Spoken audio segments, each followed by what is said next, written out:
you're ready. Real quick, just to cover the couple of injuries from yesterday. So Michael is going to get evaluated. I'll have something more for you guys on Thursday. And then Michael Carter. And then same thing with Aaron. He's dealing with a low ankle, but all the preliminary stuff says he'll be fine.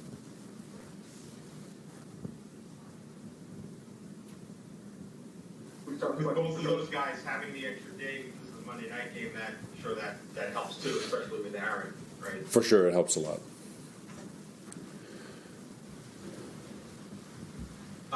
What about Lecky? How close was he playing this week? We wanted to get him another week. We talked about it, but felt like he needed at least another week. Not saying that this will be the week he comes up, but hopefully he progresses better.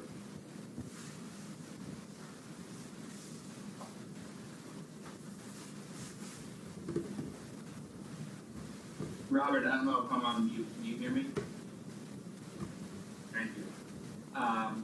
Your offensive line obviously was the number one priority in the offseason here to fix it.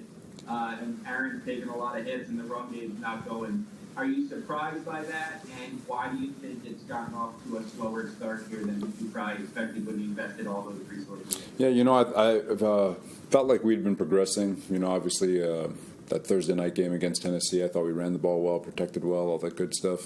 Thought we protected well first three games of the season. But I'm not discouraged. Obviously, I'm very disappointed with the way the last couple of weeks have gone, and something that we obviously need to get fixed. Robert, there's a lot of criticism with the fact that your offense has not looked very dynamic and maybe not creative enough, that kind of thing. What are you seeing offensively in the bigger picture that's gone wrong here in the last couple of weeks? The last couple of weeks, we've taken a lot of negative plays. If you look at the first 3 weeks of the season, I felt like even our worst plays were picking up 1 or 2 yards, and we're staying ahead of the chains, getting ourselves in the 3rd and 5s and 3rd and manageables. But over the last couple of weeks, we've been living in 3rd and long, and it's led to a lack of efficiency. Aaron mentioned after the game yesterday with regard to the running game that maybe he thinks you guys need to start setting up the run with the pass first a little bit. I don't know if you heard that, part of it, because I know you have been trying to establish the running game run first. But what's your thought on that? Yeah, every game will take on its own different game plan, if you will. Obviously, it's always something that we'll talk to Aaron and the coordinators and just make sure that we're always doing what's best for the team in that particular week. Robert, is there concern about Breece and the slow start that he's gotten off to, and that it hasn't seemed to click so far? Yeah, like I said, it's been disappointing the last couple of weeks. Breece is an all-around back in terms of touches in the backfield, along with the pass game, and we felt like through the first 3 weeks of the season we were getting that done. Obviously, the last 2 weeks, like I said, have been disappointing, but I'm not discouraged. We'll find a way to get back on track. Robert, if I could go back to the offensive line, do you think it's a miscommunication? Because they played together most of the summer, which had been a problem here in the past. Do you think it's a communications thing? Do you think it's, like you said, living in 3rd and longs? Like, especially on the pass protection of Aaron while he's getting beat up here. What do you think is hampering the offensive line? No, you know what? I don't want to take away credit from the last 2 opponents that we've played. 2 of the better defenses in football. They're 2 of the more dynamic blitzing teams in football. And the reality is, if you throw the ball over 50 times like we did yesterday, the quarterback's going to get hit. Period. And we didn't run the ball well enough yesterday, and we didn't. And we dropped back to pass way too often. And when you're sitting in longer situations, and teams can tee off on you, so it stockpiles on yourself, and so I don't want to sit and say the O-line is just not playing well enough. We're not being efficient enough to put ourselves in position to play football. We're having to play catch up and against 2 really good defenses that pressure the quarterback at a high level, and we basically fell into the teeth of their defense. Robert, even though you're coming off 2 consecutive losses here, obviously the division is very muddled, 5 games in. I know that there's a lot of people thinking that the sky's falling here a little bit, but is there any part, or what part of your message to the guys is the fact that you guys are actually in one game out of first place with a game against Buffalo coming up here? Now, you know what? I said it last week. The NFL is built for chaos, and either the sky's falling or you've got Super Bowl aspirations. There's no in between anymore. And the reality is, what the standings look like now are going to be completely different at the end of the season. There's so much football to be played.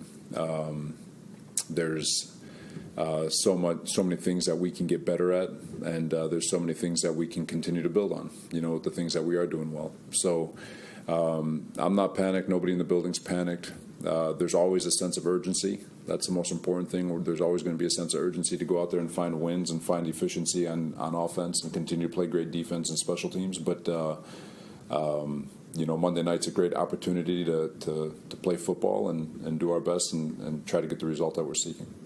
How fortunate do you feel, just as a follow to that, with the way you played the last couple of weeks and the results, that that you are still right there at this point and not in more of a hole?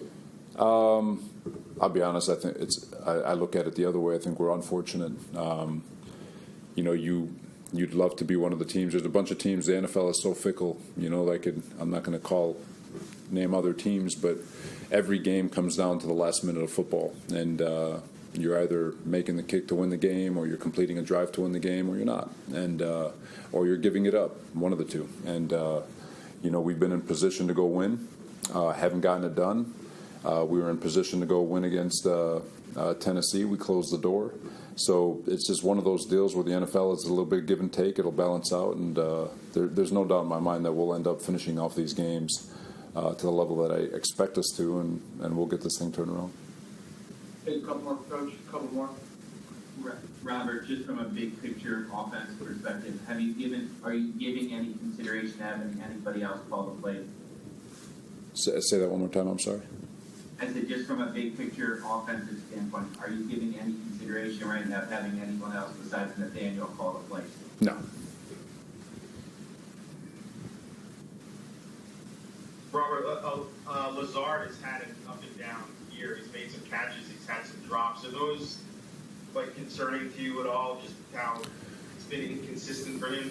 Yeah, he had a really good OTA, really good camp. I feel like he's had a really good start to the season.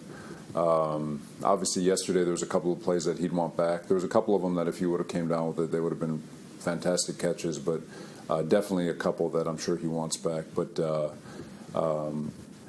haven't wavered on Allen. He's playing at a really good level. Everything about him is a lot better than it was a year ago, and he's been productive for us. So I'm not down on him at all. Robert, what is your concern with Aaron? I mean, obviously he just got back, but just in terms of how he really got banged up again yesterday. You have the extra day, so maybe that helps a little bit. But is there a concern, and how is he doing? I talked with him last night. He's doing fine. Obviously, he's a little banged up, but he feels good. Are there any more questions for Coach? Thank you, everyone. Thanks, guys.